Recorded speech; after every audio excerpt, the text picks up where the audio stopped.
ومتى صار القصف. طبعا في القصف كنا احنا نلعب هان. ما تخلونيش اعصب على واحد فيكم. ما سمعت فيه لا صوت الخبط ولا صوت القصف واي شيء، كنا نفرش. في واحد حطوه في الثلاجات لما شالوه لقوه بتنفس منظار حتى. اللهم صل على النبي نسيت. Когда бомбили, дети играли в футбол в это время.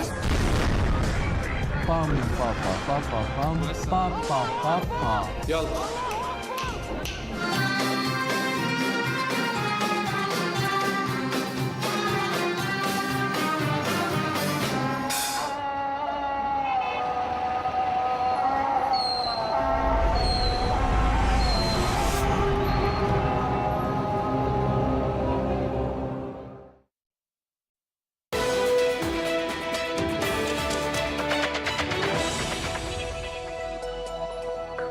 Ukraine's Communist Party has suffered a fresh blow after Parliament banned the use of any communist symbolism in the country.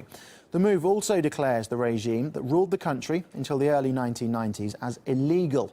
Murat Gazdiev has more on the ongoing communist crackdown in post-Maidan Ukraine.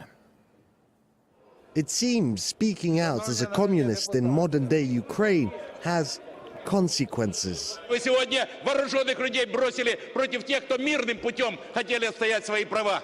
Вы сегодня все делаете для того, чтобы запугать людей. Вы арестовываете людей. Вы ведете и развязали борьбу против инакомыслия. Я считаю, оголошується перерва на 10 хвилин. In fact, anything communist has seemingly become free game.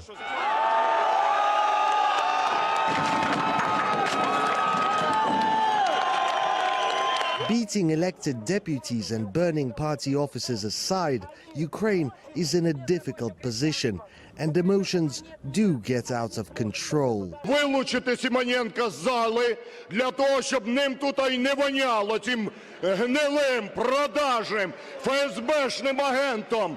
Коли ти, подонок, виходиш сюди, коли ти розказуєш, як ми убиваємо людей, ви їх убиваєте. And here, masked supporters of the new government take out their frustrations on these stooped, old and, as Kiev would tell you, extremist communists.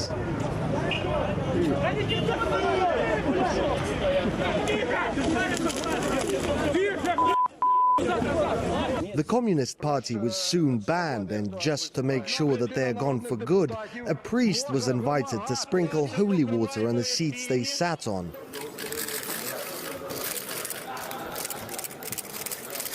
Beset by civil war and economic collapse, the government has found a more pressing target, reinterpreting its Soviet history. Цей законопроект забороняє тоталітарний режим, під які би кольори він не фарбувався, під комуністичні, під фашистські.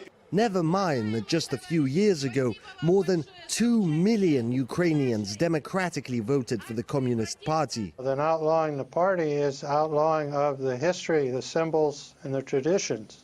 That's very extreme. We don't agree with that. We think that's a very wrong thing to do. It's censorship. But it's not all black and white.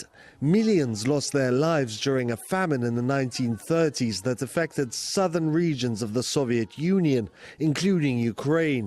And those scars run deep. So deep, in fact, that the Ukrainian insurgent army, which fought the Soviets and helped the Nazis kill thousands of Jews, has now been declared heroic. Слава Україні! Слава Україні! Murat Gazdiev, RT, from Donetsk in eastern Ukraine. Well, let's get a reaction to all this now from the Communist Party of Great Britain. Professor John Foster is its International Secretary and joins us live now here on RT International. Thank you very much for your time. Does all this mean effectively the end of the Communist Party in Ukraine, do you think?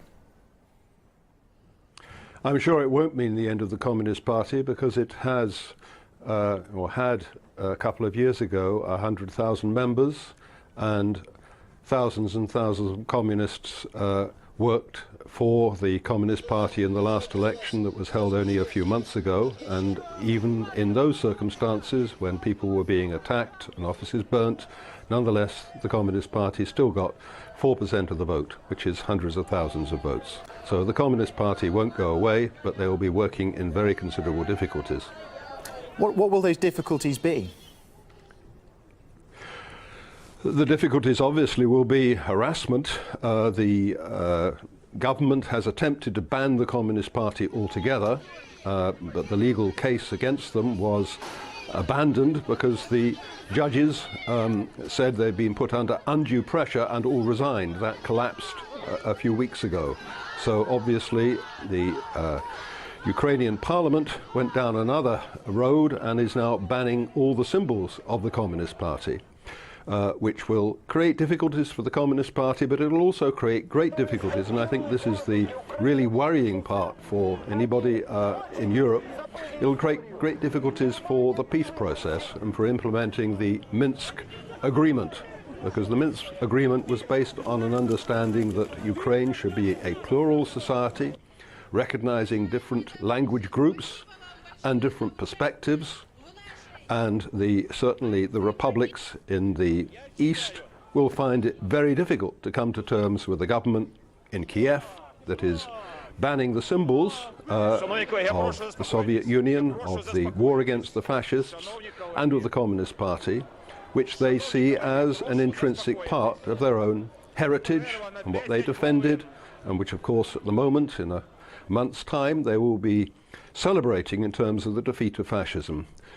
For a government in Kiev to ban all that heritage, all that history, all that struggle will make it very difficult to carry forward the implementation of an agreement that is important for Ukraine, but very important also for the rest of Europe, if the conflict that has currently been frozen is not to break out again.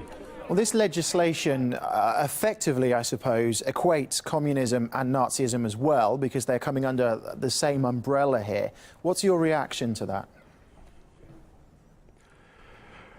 The reaction of a communist would be to say that the Communist Party in the period of the last war fought against fascism. The Soviet Union was instrumental in the defeat of Nazi fascism, in the liberation of Europe, of the liberation of the extermination camps of the Jewish people and of many other peoples who were imprisoned within them. It was a heroic fight in which 20 million people lost their lives from the Soviet Russia, which included, of course, Ukraine at that time.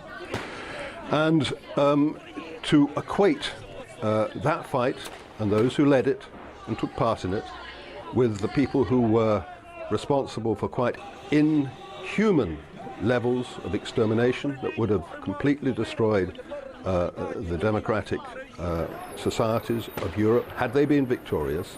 To do so, I think, is a total perversion of history.